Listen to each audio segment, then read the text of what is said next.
Okay, so I recently watched the it's a Netflix show with Pharrell Williams and his uncle, and they were putting together a choir. Just talk about I guess the strategy of assembling a mass choir and making sure you have the right people front and center. Oh, you're talking about the dirt part of it. That's what you want to hear. That is no easy task. When I started Dewayne Harvey and Unrestrained Praise, it was four singers. Mhm.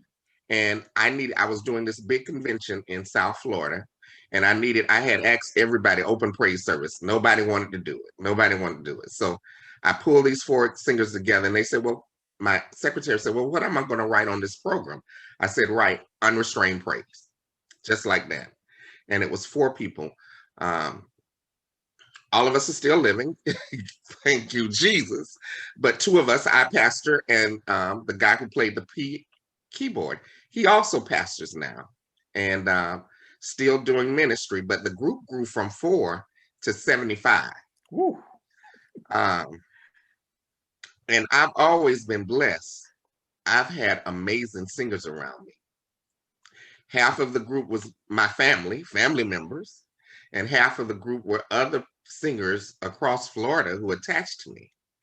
And it was about 75, and I call it, I never get so, it was the diva spirit. I had so many divas and so many devos, and oh my goodness. But you look back and you say those were joyous times. And one would get mad. You can only sing so many songs on a program unless you're having a concert. And well, you didn't choose my song this time, and you didn't. It's a balancing act. Choirs are just like people. It's groups of people, and when you have groups of people, you have to know wherever segment you're in, whether it's business, whether it's the choir, whether it's a church, in managing people with different personalities. And I think we did a good job and came across with some good music. And I remember um, getting ready to sing on Bobby Jones Gospel. And I told the Lord, I'm sick of this. If you don't do something tonight, I am leaving gospel music. I'm shutting down the group. And we were in Nashville, Tennessee.